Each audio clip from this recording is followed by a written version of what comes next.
So the book is set in a number of different countries. I wanted to write an epic fantasy that felt really global. So there's a country that's based on Elizabethan England, there's one that's based on Edo, Japan. Each of the countries in the world of Priory has a real country that parallels it, and it's usually based on that country around the 16th and 17th centuries.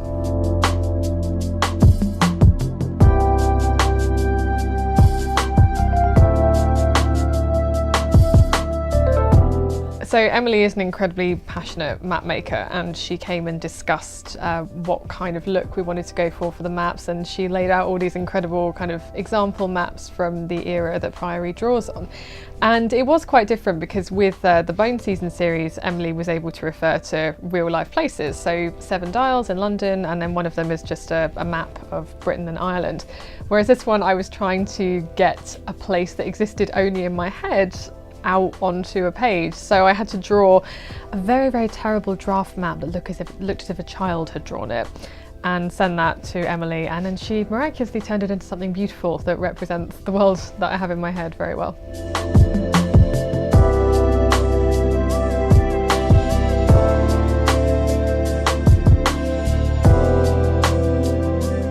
When I write fantasy, I know that it's important that there have to be limits, otherwise the stakes don't exist. So I like to make sure that I have a set of rules for the magic system, which is kind of surprisingly easy. I tend to know instinctively where the limits are. I mean, with the Bone Season series, there's a lot of different gifts, and each character is only able to do a certain number of things within a certain and have a certain range of power. In Priory there are 2 magic systems, and again each of them has their own rules. One of them is the magic of fire and one of them is the magic of starlight, and yeah, there are limits.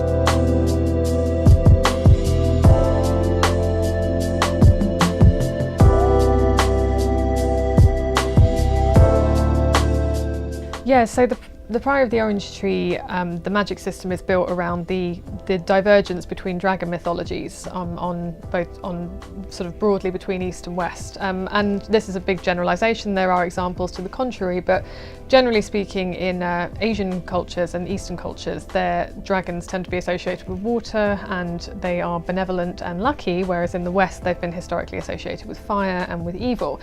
And I found this really intriguing, so the magic system in Priory is partly based on that. Priory also reimagines 2 legends. One of them is the legend of George and the Dragon, which is a lot more complicated and problematic than the legend you probably know. And the other side, I also use a Japanese myth, which is sometimes called Luck of the Mountains and Luck of the Sea in English.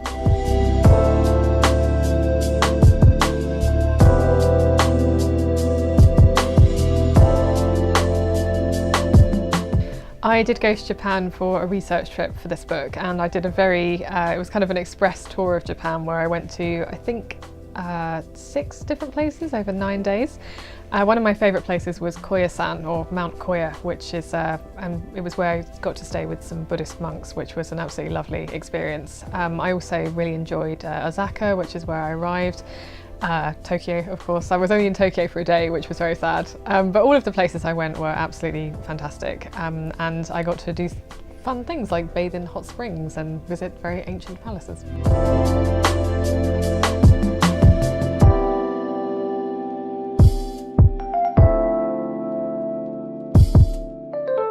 When I first started writing, I did a lot of writing at night because I was trying to juggle writing with school and then university, so I didn't really have much of a choice. And night is a nice time for me. It's quieter, and the rest of the house was asleep, and that was easier for me when I lived with my family. Now I live on my own, I can kind of choose what time I write. It doesn't really matter, which is really liberating, because if it happens that my inspiration just keeps going, I can write deep into the night, or I can write really early in the morning or really late in the morning. So yeah, now I just tend to write when the inspiration hits me, really, but I do try to do at least 8 hours a day. It is my full-time job.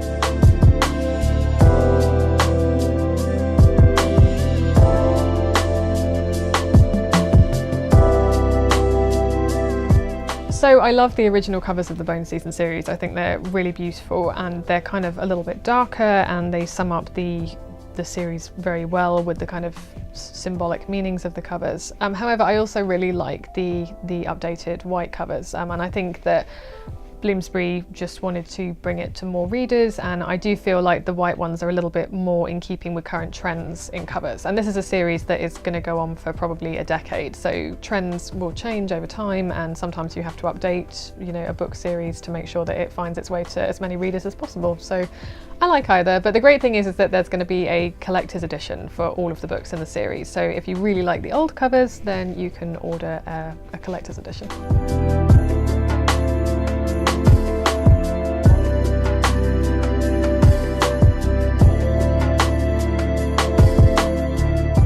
So Priory was a strange mix of real and unreal. So there, obviously I had a historical period that I was using as a touchstone, so I had to do quite a lot of research on that, you know, things like how was the Elizabethan court constructed, because I wanted to have one of the countries based on Elizabethan England. So there was quite a lot of research involved in getting that right. But then I also find it quite liberating in fantasy that it's not historical fiction. So it means that I can kind of pick and choose which parts of history I take and which parts I don't. So I left behind a lot of the kind of sexism and inequalities of history, but I took all the fun parts like the gowns and that kind of thing. So yeah, it was an interesting mix of research and invention in a world like this.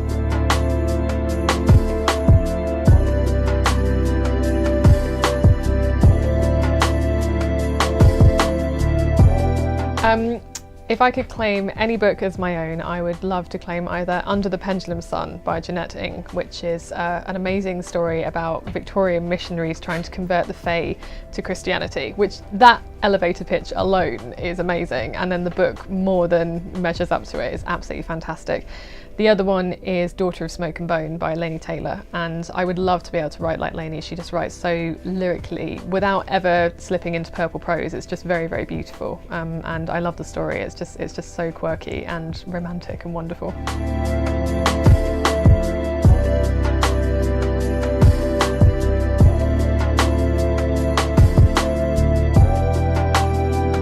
My favourite dragon in the world of Priory is called Naemathun, and she is a water dragon, and there's two types of water dragon broadly in Priory, and some of them prefer lakes and some of them prefer the sea. And Naemathun is a dragon who prefers lakes, and she was born into the Lake of Deep Snows, and she's just kind of the best friend that you've always wanted. She's just absolutely massive and will hurt your enemies, but is otherwise very lovely.